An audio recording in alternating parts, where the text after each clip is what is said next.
I am on the Bol train. I firmly believe that Bol Bol can contribute to this team in a viable way moving forward.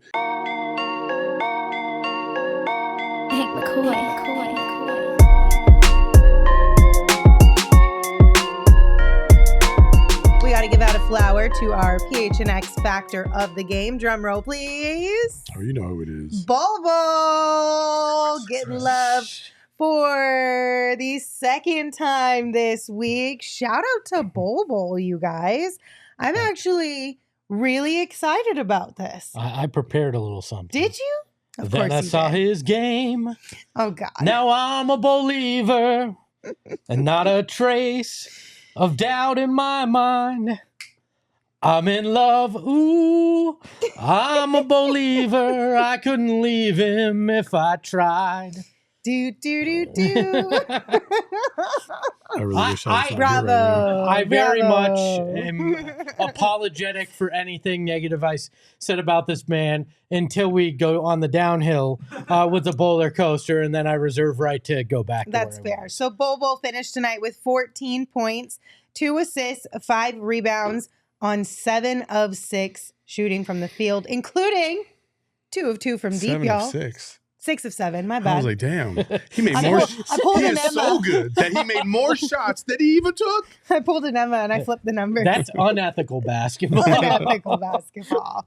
I'm just really excited for Bol Bol. I think it's something that a lot of people were hoping for at the beginning of the season. I mean, you guys have been telling us since day one in the chat that you want to see some Bol Bol, you want to see the opportunity. Frank Vogel said after tonight's game that he is very proud of Bol Bol making the most of his opportunity these last 2 games, especially with how disciplined he's been. And he also said he's done enough to earn minutes once Kevin Durant returns. It's true. So the bowler coaster continues. There's encouraging things about what's Bol Bol's doing out there. At first, you feel like, oh, is this going to be gimmicky, right? Mm-hmm. Like, is he going to be able to, does he really know what's happening? Even between last game and this game, there was still a remarkable improvement, especially defensively in terms of positioning, knowing where he's at. The offensive rebound in, was it the third quarter? Or maybe it was the beginning of the fourth quarter. It was just like, it was an offensive rebound, and then he took a dribble and took it to the rim and scored. That like changed the flow of the game. It sparked the whole crowd. Everybody got back into it because it was a rebound that he shouldn't have got, but it's Bol Bol, so he got it and scored it. Like, he provides some juice. Whether you like it or not, he provides juice. And I will be the first to say, I was very hard on him, and I did not believe before, but I am on the Bol train. I firmly believe that Bol Bol can contribute to this team in a viable way moving forward. He's got something there. The shot from the perimeter, I mean, what was he, 3 of 3? 2 of 2. From 3. Like, and he should have shot more. He had other opportunities, and he didn't.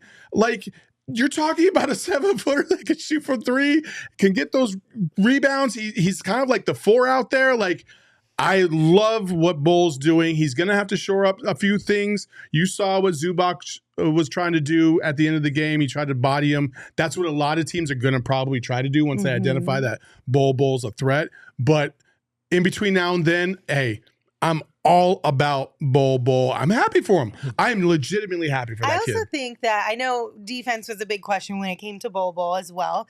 Tonight, we saw a little bit more effort, at least from Bol Bol. So that's a good sign, too. And I think, as I mentioned about Frank Vogel, the key here is him staying disciplined enough to make this a sustainable thing, right? Because that's the thing that I was worried about yesterday, that I wasn't sure. I was hesitant to dive all the way in because I wasn't sure how sustainable this could be against bigger teams like the Clippers. Well, he said, okay, fine, I'll show you. So we just got to keep it going. I still have my questions. Are you playing him as a backup 4?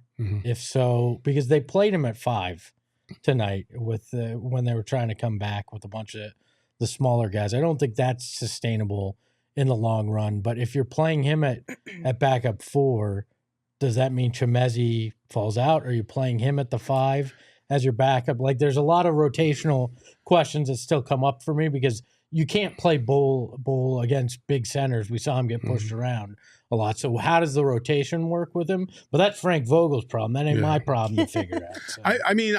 I don't think Bol Bol is the type of player that you can't play with other 5s and other 4s. That's what I'm saying. I was surprised tonight, like now thinking about it, and I didn't realize it during the game because I'm locked into the game. But Chimezie didn't play a lot in that second half. Like he should have played a lot more.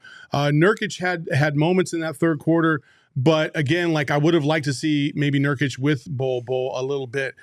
Bol Bol's defense needs improvement, so you can't completely rely on him and Nurkic to both be in the lineup and think that they're going to be able to slow down the Clippers. But from certain spots you can, and I think Bol can play 5 or 4. It doesn't matter. Hell, he could probably even play a little bit of 3 if he really wanted to. It's just defensively is his liability. Offensively, rebounding on defense, he's more than adequate. More than adequate. What I heard is you want Grayson Allen at the starting lineup, Bol Bol. That's what the chat wants. The chat is saying Katie at the 3, Bol Bol at the 4. No, don't you all dare. Don't you dare. I thought we had already determined earlier on that KD doesn't like playing the 3. No, I'm sorry. He doesn't want to play the 5. He doesn't want. He likes playing the 4. Okay, that's right. But it's positionless basketball, so who the hell cares? Just mix it up. Throw everybody out there. I don't know, but shout out to Bol Bol. Flowers where flowers are well deserved.